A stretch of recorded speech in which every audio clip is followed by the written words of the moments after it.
Yin still sat kneeled and head lowered before the Demon King, where Doma had left her. Although it didn't show, her heart was racing at an infinite speed. Muzan was still leaning his pale face on his right hand, his legs remaining crossed, a bored expression resting on his face, until Doma had been dismissed. Yin heard movement from the platform in front of her. It had only been Muzan adjusting his sitting position, now resting his head on the other hand. "Rise your head," he commanded, which made the Hashira make direct eye contact with the demon's eyes. And it surprised her.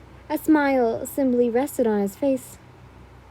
"Yin, you truly are magnificent," he said, with no hints of false accusations in his tone.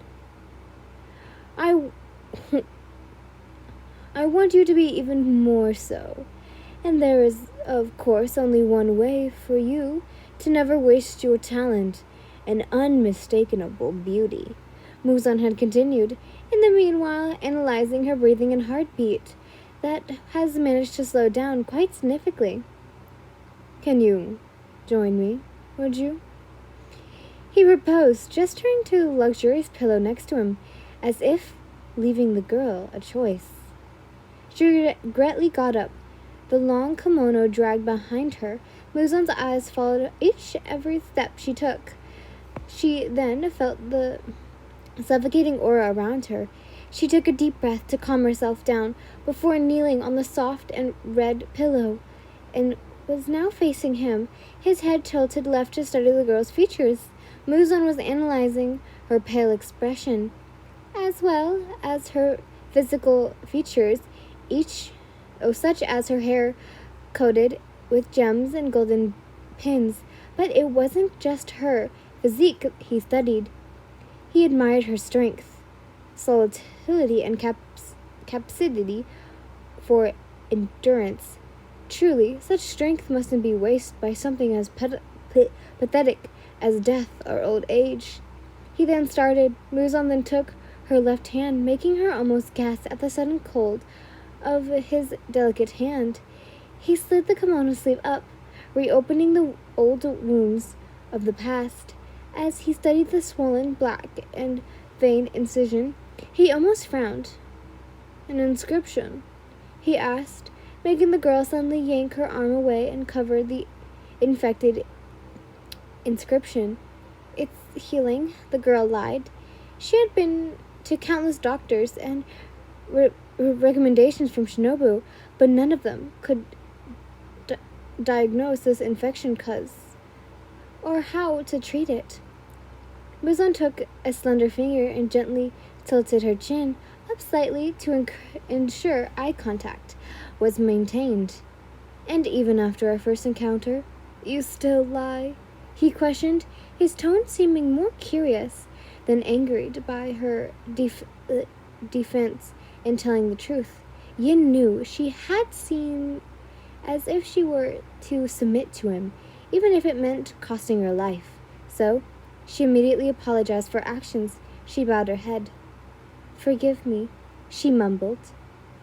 "All is forgiven now. Explain the wound." Muzan brushed off, suddenly taking another look at it. "After our first encounter, the first cut made instead of healing, they had started turning black and constant infection. I'm unsure of why it won't heal. Normally I heal incredibly fast," Yin said, watching Muzan run his finger over the wound, slightly cringing at the memories of his illness, not being able to cure it.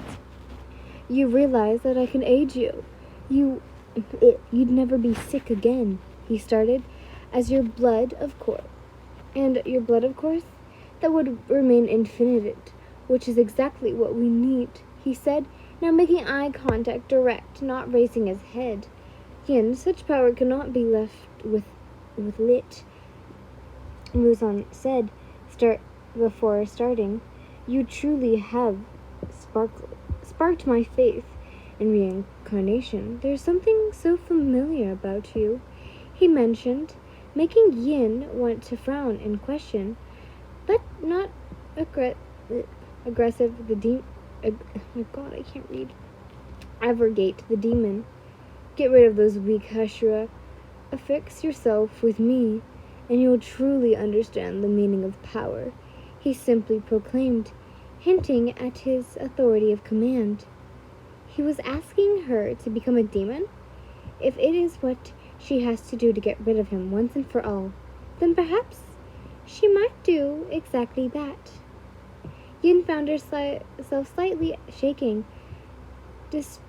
despising herself for needing to become the very thing she resent for with her entire life, but she knew it was for the better of everyone she loved, for her friends at the Demon Slayer, of course, her past family, and the entire world who had suffered loss due to the demon and their indecency.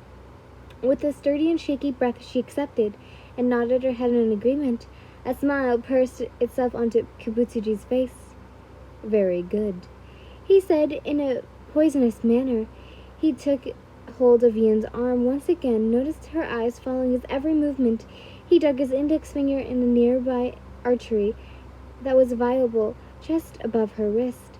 Yin tensed her muscles in pain, feeling the demon's nail protrude the flesh of her thin forearm.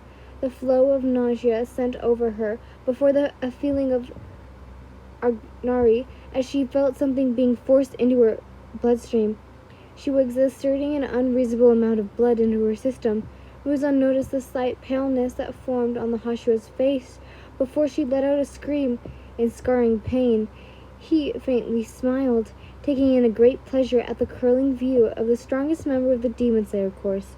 Her veins and arteries were seen below the surface of her skin, turning black and sallow, making the Hashira rip her arm away in agony, gripping at her own arm, in her senses beginning to completely overstimulate, and before she knew it, she was left in a void of blank.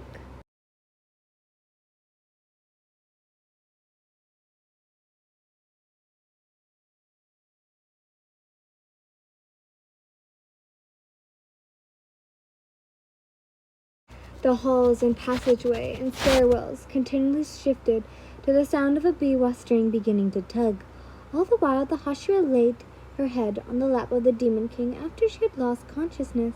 He sat, still looking at her unaware being.